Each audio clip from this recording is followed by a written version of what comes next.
EDC du mandataire immobilier. Alors déjà, qu'est-ce que c'est qu'un EDC? Alors c'est de l'anglais, c'est Everyday Carry. Donc c'est en gros, qu'est-ce que vous devez toujours avoir sur vous en tant que mandataire immobilier.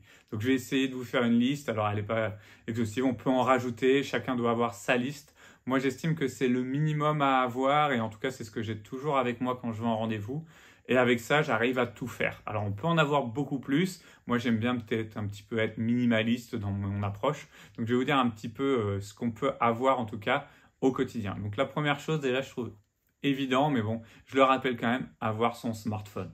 Moi, avec mon smartphone, je fais presque tout. D'ailleurs, vous allez bientôt voir une vidéo sur les applications indispensables pour son téléphone parce que je pense qu'il y a des choses indispensables à avoir. En tout cas, voilà, avoir son smartphone, c'est la base de chez base. Après, je vais vous parler déjà des choses un petit peu pour l'immobilier pur. Donc moi, je trouve que c'est bien d'avoir un mètre laser.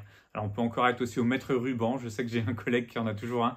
Moi, je trouve que voilà, mètre laser, c'est super bien. Alors, je sais, il y a l'application mesure sur l'iPhone. Elle est super pratique avec des acquéreurs. Mais bon, je trouve qu'avec des vendeurs, un bon mètre laser, c'est quand même indispensable pour avoir quelque chose de professionnel et montrer quand même qu'on est sérieux. Ensuite, quelque chose que moi j'utilise beaucoup et que je sais que certains utilisent, mais je ne trouve pas assez de gens et je ne comprends pas parce que ça fait une petite différence, c'est les surchaussures. Alors dites-moi si vous utilisez ça, moi ça fait longtemps que j'utilise ça, on en trouve en plus facilement maintenant, c'était plus galère avant. Alors pourquoi les surchaussures? Parce que déjà je suis en Bretagne, il pleut de temps en temps quand même, donc quand on va chez les gens, qu'il y a de la moquette et autres, je trouve que retirer ses chaussures c'est un petit peu galère.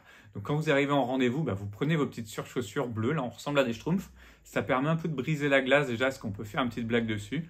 On met sa petite surchaussure et ça permet de se balader dans la maison sans salir. Alors on va me dire pourquoi? Parce que déjà, ça va montrer aux gens que vous êtes pro, que vous allez prendre soin de leurs biens. En plus, vous allez pouvoir dire, moi, quand je fais mes visites, j'en fournis bien sûr à tous mes acquéreurs. Ce qui va permettre que quand vous faites des visites, les gens ne retrouvent pas une maison complètement sale. Et pour tous les gens qui sont maniaques, il y en a beaucoup, va dire, ah oui, lui, il va vraiment prendre soin de mon bien. Donc je trouve que c'est vraiment un élément indispensable aujourd'hui, c'est d'avoir une petite surchaussure en plus, ça fait un petit peu la diff.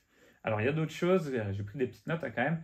Donc oui, d'ailleurs parlant de notes, un bloc-notes ou pour moi un iPad avec stylet. Moi, je trouve que c'est bien l'iPad parce qu'au moins j'ai tout après qui se met partout. Mais au moins un bloc-notes parce que pouvoir prendre des notes, c'est quand même bien. Je sais qu'il y en a qui le font avec le Mac. Voilà, moi j'ai le MacBook aussi. Mais non, prendre des notes directement plutôt sur un iPad, c'est quand même plus sympa ou sur un bloc-notes parce que ça fait plus humain. On peut écrire tout en parlant en personne. Donc c'est quand même vachement bien. Donc ça, c'est toujours dans le sac. Ensuite, appareil photo ou non. Donc moi, il n'y a pas l'appareil photo, mais je sais qu'il y en a beaucoup qui aiment bien avoir l'appareil photo réflexe en plus. Oui, ça peut être bien pour les photos, pour ceux qui veulent faire vraiment professionnel, si vous savez vous en servir.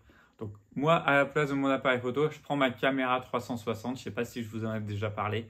Voilà, j'ai investi dans une caméra 360. Ça me permet de faire des vidéos sympas. Ça me permet de faire mes visites virtuelles. Donc ça, voilà, quelque chose que j'ai toujours aussi dans le sac.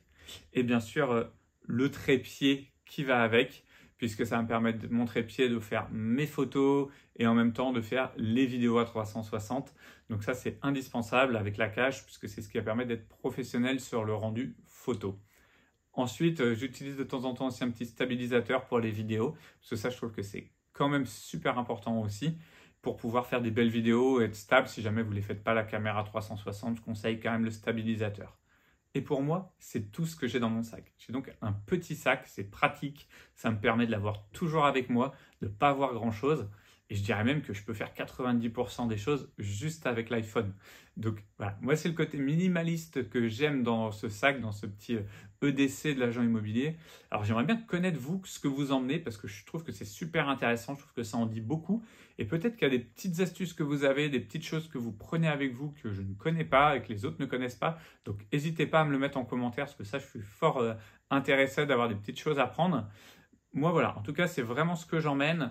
J'essaie d'avoir toujours ça avec moi, mais je sais que des fois, juste une feuille de papier et puis l'iPhone, ça peut suffire pour certaines occasions.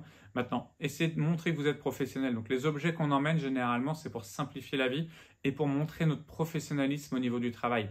Donc ça, je pense que c'est la base, en fait, de tout. Parce que si vous montrez que vous êtes professionnel, la personne va avoir confiance. Et une fois qu'ils ont confiance, c'est beaucoup plus facile pour travailler en exclusivité, pour travailler au prix que vous allez donner au niveau de l'estimation, pour que l'acquéreur, lui, ait une bonne confiance en vous. Donc ça, c'est top. Donc en tout cas, voilà moi avec quoi je travaille. J'espère que vous avez aimé cette vidéo. N'hésitez pas à la liker en tout cas et à la partager. Et bientôt, je vous prépare une petite vidéo sur les applications indispensables que je pense, en tout cas sur le smartphone. Donc si vous voulez déjà commencer à me le dire, soit en message privé sur Instagram, soit dans les commentaires de cette vidéo, dites-moi en tout cas ce que vous utilisez aussi en application, ça va me permettre peut-être de les tester et de les proposer aussi au plus grand nombre. Allez, je vous dis à très vite.